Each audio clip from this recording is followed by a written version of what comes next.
Hi, good afternoon, everyone. It's Wednesday, June 14th. It's 1:57 p.m. here in Chicago.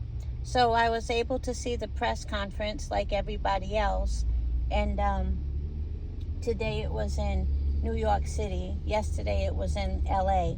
And I enjoyed it once again. And this is a short video. It's mainly to talk about Spence and his asking, where's the money going? And first of all, salute to him for even asking that. But I think that the reason why I'm saluting him for asking that is because that question has a lot of history behind it, regarding this fight getting made, in my opinion. And that's why I think he asked the question. I think that him asking that question really reflects upon what they all had to go through to get this fight made in terms of the amount of money they were being offered, and what they had to go through to get to this point. And, as soon as, I know you guys all noticed this, I know it was the first thing I noticed, they like the announcement that Bud versus Crawford was happening, before the ink even dried on their announcement, they made it clear that they were offering like Canelo $50 million to fight Benavidez and all of that.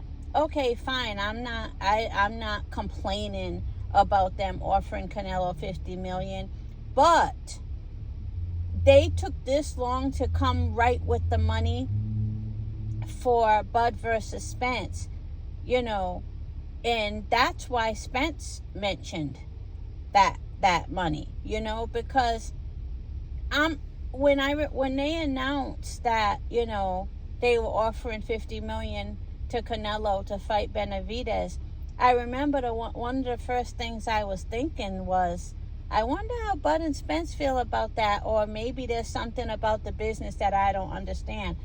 Is it possible Canelo Benavidez would bring in far, far, far more money than Bud versus Spence? I know, to me, the top fight everyone wants to see is Bud versus Spence, but I don't know a lot of the things that Bud and Spence know.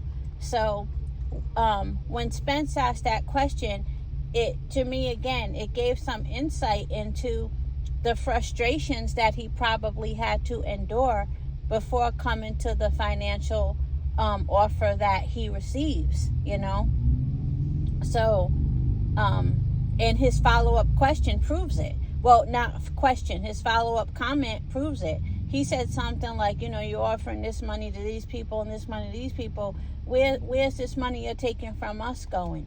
So that's the only point I wanted to make. I wanted to make the point that Errol Spence asking that question says a lot about, to me, it says a lot about what they had to go through to get a fair pay.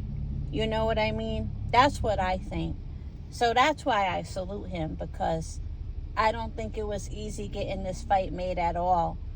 And I don't think it had to do with ducking. I think a lot of it had to do with money, which, rightfully so. You're turning around offering somebody else $50 million. But that's all. Again, I don't really know the business of boxing, but Spence asking that question told me a lot, and he does know the business of boxing. If you guys have any information that far exceeds what I know, or far exceeds what I said, because I pretty much exhausted what I know. I don't know much about that kind of stuff. Feel free to let me know in the comment section. Let me know what you think about Spence asking that question. I think it was very good that he brought that to the table, that he brought that to the limelight. Tell me what you think.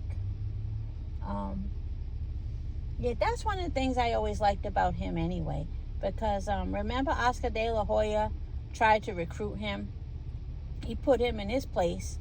And remember when somebody in that camp popped dirty, and Spence tagged B-Hop, who had so much to say about Spence's eye.